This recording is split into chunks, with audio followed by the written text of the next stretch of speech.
یہ بڑا سوچ سمجھ کر خان نے لکھا کہ یہ ایڈونچر جو کریں گے موت سے خان نہیں ڈرتا، اس کے بعد کیا ہوگا وہ اس سے ڈرتا ہے۔ یہ ایڈونچر خان کی جان کے حوالے سے، یہ تو سینیٹر آپ کو پتہ ہے امریکی جو میجورٹی لیڈر ہے چک شومر، اس نے بھی کر دیا، اسٹیبلشمنٹ کو خفیہ وارننگ اس نے بھجوائی کہ آپ نے جیل میں خان کو خدا نہ خواستہ کوئی ایسی حرکت نہیں کرنی۔ آج خان نے پاکستان کی قوم کو بھی کٹہرے میں کھڑا کیا ہے، تحریک انصاف کی لیڈرشپ کو بھی کٹہرے میں کھڑا کیا، براہ راست قوم کو بھی پیغام دیا ہے کہ دیکھیں یہ ماضی میں ہوا لیاقت علی خان کے ساتھ، ذوالفقار علی بھٹو کے ساتھ، شیخ مجیب الرحمان کے ساتھ، بے نظیر بھٹو کے ساتھ، اور اس طرح کے خطرات سے وہ لوگ آگاہ نہیں کر سکے جس طرح آج خان پوری قوم کو کھل کر نام لے کر حقائق کے ساتھ بتا رہا ہے۔ اب قوم کا بچہ پاکستان میں یہ بات جانتا ہے کہ خان کی سلامتی کے ذمہ دار کون ہے اور کون اسے نقصان پہنچانا چاہتے ہیں۔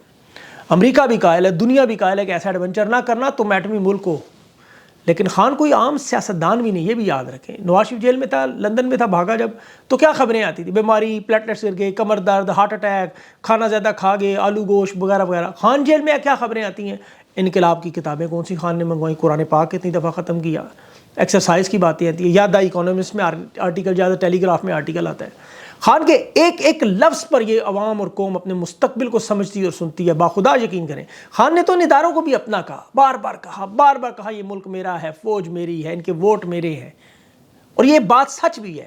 لیکن دوسری طرف خان کے اوپر انہوں نے کیا کیا؟ قاتلانہ حملے، اغوا کرنا، زمان پار، تحریک انصاف کے ساتھ جو ہوا، سنگین ترین الزامات، جانوروں کے ساتھ الزامات، کتابیں تک لکھوا دی، گھٹیا ترین، 31 سال کی سزا۔ بشرا بی بی کے ساتھ دیکھیں، جو سارے کے سارے الزامات انہوں نے لگائے جنہیں خان کہتا ہے یہ میرے ہیں۔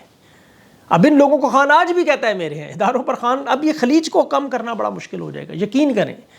اگر عوام ان کی ہے، عوام کے یہ اپنے ہیں، تو عوام کے رہنما کے ساتھ وہ سلوک کریں جو وہ آپ کے ساتھ کرتا ہے، اس کے بنے۔ اب سوال یہ پیدا ہوتا ہے کیا یہ لوگ سمجھنے کو تیار ہیں؟ کیا یہ حقائق کو مانیں گے، تسلیم کریں گے؟ جو خان بار بار انہیں کہتا ہے کہ مائنس ہونے کو تیار ہوں، بالکل تیار ہوں، پاکستان چلانے کی صلاحیت دکھا دو، منصوبہ بتا دو، نیت بتا دو۔ عمران خان ان کو یہ سمجھا نہیں سکا۔ وہ میں آپ کو ایک ٹریلر دکھاتا ہوں صرف معیشت کے حوالے سے۔ یہ جو موجودہ حکومت میں آپ دیکھ رہے ہیں، جتنے وزیر خزانہ لگ رہے ہیں، جتنے بھی، ان کا ایک کام ہے، صرف ایک کام، موجودہ قرضوں کو اتارنے کے لیے مزید قرضے کیسے لینے ہیں، بھیک، امداد اور قرضہ، بس۔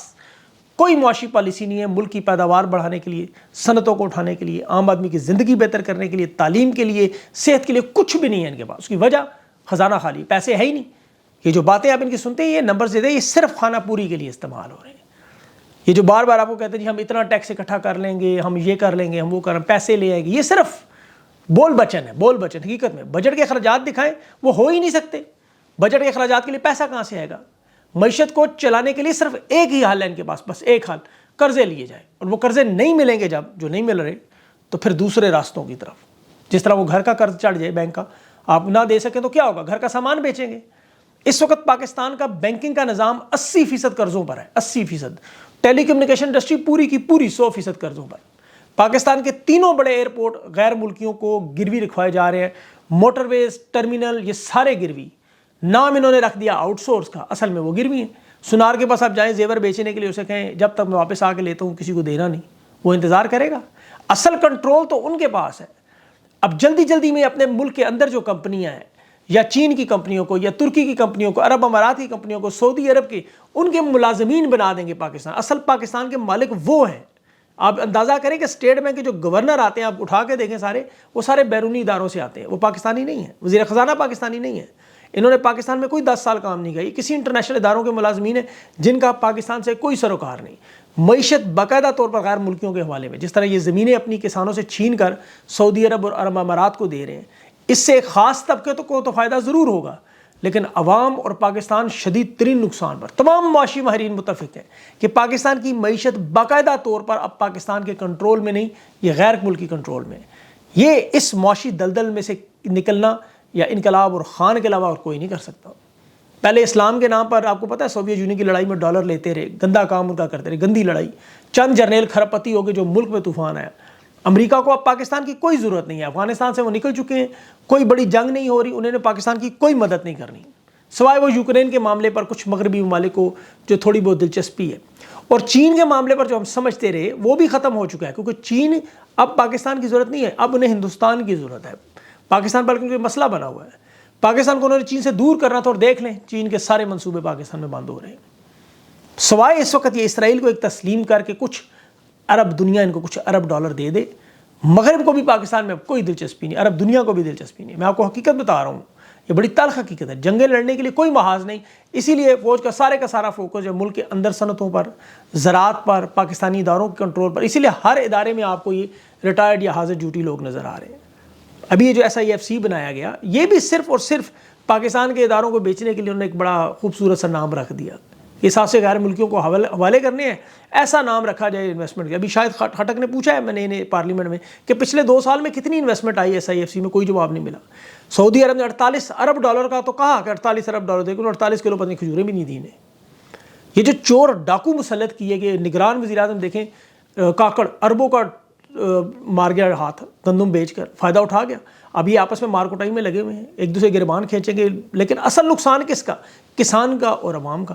یہ آٹے کی لائنیں ابھی لگیں گی، ذرا آپ دیکھیے گا، پتھر اس میں آپ لوگ مارے، وہ ایک وویلا مچے گا، آپ سوچ نہیں سکتے. اور ان کو لانے والے جو سہولت کار ہیں ان کے لیے حلوہ پوری پائے، سری پائے، سب کچھ موجود رہے گا. اور نااہلی کا الزام لیکن اس دفعہ آئے گا اب اسٹیبلشمنٹ کے اوپر، اب اور کسی کے اوپر نہیں. اب تو کسان ٹرینیں روک رہے ہیں. ابھی سوال یہ پیدا ہوتا ہے اس کا حل کیا ہے؟ دیکھیں، پہلا حل تو تحریک انصاف کو اپنی اسٹریٹ پاور شو کرنی ہوگی، احتجاج کی طرف جانا ہوگا. عوام 80% ان کے ساتھ ہے، اور عوام کو یہ سوچنا ہوگا کہ آپ کو اپنی نسلوں کے حقوق کے لیے پرامن انداز میں کھڑا ہونا ہے. خان یہ جو لڑائی لڑ رہا ہے، یہ لوگ خان کی لڑائی نہ سمجھے اسے، یہ لڑائی آپ کی ہے. یہ اپنا فوکس احتجاج کی طرف، خان باہر آئے گا تو آپ کی لڑائی لڑے گا. تحریک انصاف فیصل آباد میں جلسہ کرنے جا رہی ہے، حامد رضا اور صاحبزادہ حامد اور شیخ وقاص. اب یہ فیصل آباد کے جلسے کو ایک ریکارڈ بنائے تاریخ کا. یہ اس طرح کی باتوں سے معاملہ حل ہوگا.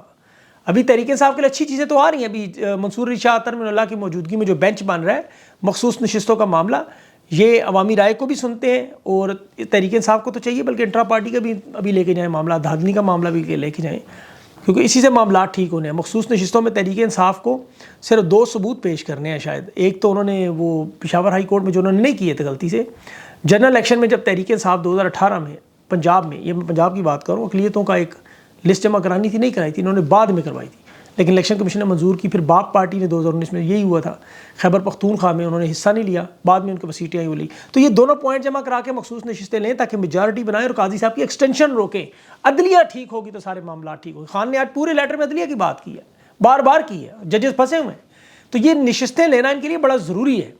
اس کے ساتھ ساتھ تحریک انصاف کی قیادت کو خان کی طرح ڈٹ کے کھڑا ہونا ہوگا، نام لینے ہوں گے، باقاعدہ پورا اپنا محاذ بنانا. اس کے علاوہ کوئی حل نہیں ہے، کیونکہ عوام کو جو دباؤ بڑھ رہا ہے وہ عوامی لاوا جب پھٹے گا تو یہ بھی اس کی زد میں آ جائیں گے. عوام ان کو مائنس کر کے پیچھے کھڑا کر دے گی. تو اس لیے یہ جو حالات میں نے آپ کو بتایا، اب اس میں آپ خود سوچیں کہ عوام کدھر جائے گی. عوام کو فیصلہ کرنا ہوگا لازمی. ابھی بشرا بی بی کی بیٹی کا ایک ویڈیو دیکھ کے بڑا دل یقین کرے دکھا. یہ طاقتور لوگوں کو خدا جھنجھوڑ کے رکھ دی کہ بیٹیاں اپنے باپ پر الزام لگا رہی ہیں، اپنی پاک دامن ماں کی گواہی کے لیے قرآن پہ ہاتھ رکھ رہی ہیں کہ ہماری ماں پاک دامن ہے. خدا کے واسطے ظالموں اپنے اوپر اتنی لانتیں مت لو، جمعے کا دن ہے. اسی طرح تحریک انصاف کا کارکن کامران خان، اس کی اہلیہ وہ جسٹس عتیق شاہ کی عدالت میں پیش ہو رہی ہے، فوٹیج بھی دکھا رہے ہیں. خدا کے واسطے ان پہ رحم کرو. یہ علی گمین گنڈا پور صاحب کو بھی سوچنا چاہیے، آپ کی حکومتیں موجود ہیں، رہا کروائیں غریب لوگوں کو. ٹویٹس کرتے ہیں، کچھ کرتے ہیں، اس کو بلا کے پوچھ لیں.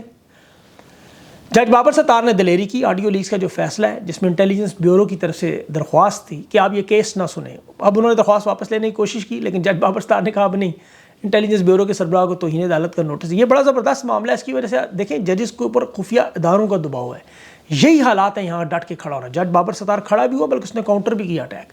تو یہ ان لوگوں کو لازمی کرنا چاہیے. اس طرح کے معاملات تمام ججز کو کھڑے ہو کر باقاعدہ طور پر ایک ایک شخص کا نام لے کے ان لوگوں کو عدالتوں میں ملنا. قاضی فائز تو آپ کو پتہ ہے واردات کر رہے ہیں بہت بڑی.